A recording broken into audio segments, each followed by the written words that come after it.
There's been a lot of European horses who've made their way down under over the years. Some of them have been really good, others not so much. So for the laddie segment this week, we're just going to dive into that a bit more, and we're going to talk about some of the big winners that have come over from Europe and basically been adopted children of Australia. They've got permanent residency, they've been approved, and maybe they've even got citizenship now. And some others where maybe they should have just stayed at home. So I'll kick us off with the gems. Yes. Do you want to do the duds, or do you want to go tit for tat? No, I'll do the duds. Yeah, there's some shockers in there, mate. Yeah, because I've a few bones to pick here. Okay. All right, so I'll kick off the gems. And this bloke is just a real punter's horse. Tough, consistent, performed when he needed to. Unfortunately was stuck behind arguably the greatest racehorse of all time. This girl right here. Winks. And that's Hartnell. Hartnell. Dealer's choice. But one of the great horses. I think he won a Group 1 from 1,400 up to 2,400. Yes. Just an absolutely insane horse. He won 4 Group 1s. He won 6 other black type races, so group races. And then he was the bridesmaid in 4 Group 1s to Winks. So if Winks wasn't there, that's potentially 8 Group 1s. And that's right up there in the upper echelon of horses that we've had. So, yeah, great horse. And in the Epsom Handicap in 2018, he actually broke the track record at the mile. That started at $20. That's ridiculous. Yeah. And he's even won up to 3,200. That's how versatile Big Hartnell is. What a horse. So, honorary Australian citizen, Hartnell, welcome. Aussie Hartnell. Yeah, exactly right. Moving on to a Melbourne Cup winner, who I think you probably would have had on the day, Fiorente. Brad did, okay. one of our great mates. So, Fiorente was a pretty successful 3-year-old in the UK, winning multiple group races. And then Gai Waterhouse actually purchased it. Still a stallion. Came over to Australia. Ran second in its first Melbourne Cup, which is cracking, obviously. Duh. Then ran third in the Cox Plate the following year. Wayfrage proven. And goes on to win the Melbourne Cup. That's a fair prep. Jeez. Not bad. So, and still had his nuts the whole time. Of course he did. So, became a really good stallion prospect. He's now standing at Sunstud in Victoria. So, and that was actually Gai Waterhouse's first Melbourne Cup. Yes, it was. So, there you go.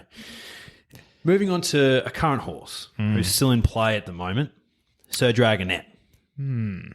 Look, he had a shocker on the weekend. Mate, he's put in a few shockers. He's put in a few, but when he's good, he's very good. You know what? I reckon he's on par on enigma status with Nature Strip. Yeah, I think he's not the biggest enigma in Australian horse racing of recent times as Nature Strip is, but he certainly, if he puts in a few more good shifts and then a few more bad shifts, I'll tell you what. Mate, he's proving hard to cash, Big Sir Dragonet, because he's putting in a terrible run first up when he was over, 1,600 or something. No, not even 1,400. Yeah, right. CF4. Okay. Yeah, right. Okay, yeah. On a good track, and he was pumped in that day, and everyone's just going like, how far is this thing going to win by? It loses by 10 lengths. Yeah. Then he wins a Group 1 in the same prep. Insanity. Yeah, he's proving very difficult to catch. He is, but he is a Cox Plate winner. He is. Which is arguably our toughest race to win. And Bossy said he's the third best horse he's ever ridden.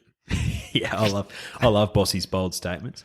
Brad Weston had him on that day, so very well found, because he was labelled a bit of a non-winner, Sir Dragonet, not Brad, Sir Dragonet, when he came over to Australia after coming second in 4 consecutive races. One was to Magical, so could be worse. But went on to win the Cox Plate. He's won the Group 1 Tancred on a dry deck since then. Matt Dolan had him that day. So might be tough to find, but the Polo Punt Club members can find him sometimes, which is always good. Yes.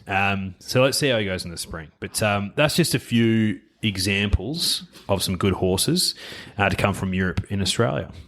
Beautiful. Well, I've got the absolute shockers, and I couldn't think of a better horse to start with here. But this horse ran fourth in the 2019 Caulfield Cup. It started as a $9, I reckon, second or third favourite in the Melbourne Cup, finished 13th. After his Melbourne Cup run, he had 7 starts, finishing last 3 times, with the best finish being 5th of 14 in an open handicap. Now, I'll give you all a bit of time to really have a think about who it is, because it's quite obvious. And that's Constantinople, one of the great pretenders of the modern age. Oh, I can't say I ever had any money on him, so I've dodged a bullet there. So, you know what I've realised? All 3 of these horses are from the Lindsay Park stable. No way. Yeah. There you go. Okay. So the second one, I also backed this horse in the Melbourne Cup in 2017. He ran second in the St. Leger at Doncaster in 2016. Huge raps on this horse coming over. Targeting the 2017 Melbourne Cup, where he finished 21st, beaten 30 lengths. So obviously something was up. Doesn't help my bank account, though. Oh, certainly doesn't. My Ladbrokes account. But since the 2017 Melbourne Cup, he's had 33 starts for 2 wins, one of which was a maiden hurdle at Ballarat. And that's Ventura Storm. How's the connections? The connections are just, just get us bloody something with this horse, eh? A maiden hurdle? Sure. Yeah. Oh, we just need something back from this horse.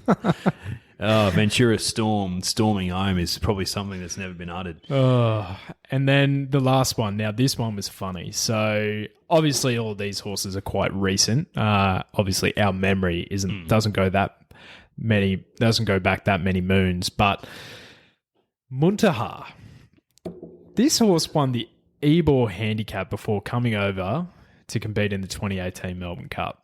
Starting $17 in that Melbourne Cup, which that's probably sitting around your 5th to 6th line of betting in the Melbourne Cup. It's one for the exotics. Yeah, absolutely. You're like, okay, this horse can finish 4th. And it ran 9th, ran in the top 10. I reckon the connections would probably be happy. But my goodness, since that, this horse just proceeded to do absolutely nothing. Had 6 starts for a combined losing margin of 80 plus lengths. Just not interested in turning up at all. So it was basically going like, every time it was going out there, it was going to lose by 14 or more lengths. That's a good-looking horse, though. Yeah, he was the grey before, he was like charcoal. Yeah, he's a really nice dark grey. But yeah, Muntaha, I think he's happy that his racing days are over, the big fella. So are all connections, and so are all the punters. And Lindsay Park. Yeah. Oh, and Lindsay Park. Oh, gee whiz. But, mate, yeah, some real shockers in there. And I guess, you know, for context, punters, we're not talking about horses that have come over and tried to, you know, have a go at the Cox Plate or the Melbourne Cup and then bail. We're talking about horses that try to make Australia home and they just didn't fit in. No. At all. No. So, you know, they got their passport stamped. They had a look around. They're like, gee, this weather's nice. Yeah. It's better than the shit we get back at home. Yeah. Yeah, I'm sick of this soft track and heavy track we always get. Give me something good and dry. Yeah. And then when they've got here, they just were not up to the standard. Nah, no thanks. No, unlike Zaki, one of the greats. So yeah, there you go. So, yeah, mate, look, it was a lot of fun. But I'm sure we'll see a lot more come on over to the, the brighter side of life in Australia over spring. Absolutely. So I'm just doing a bit of Googling here. So if you wanted to read this and have a read through the article, punters, it's on ladbrokes.com.au. Just Google Ladbrokes blog, and there's a special interest section there, and you can have a read through and see our mugs there. Exactly right. I'm sure they'll pump it through all their socials, so you probably see it there, and obviously all the On the Drift socials as well. Beautiful.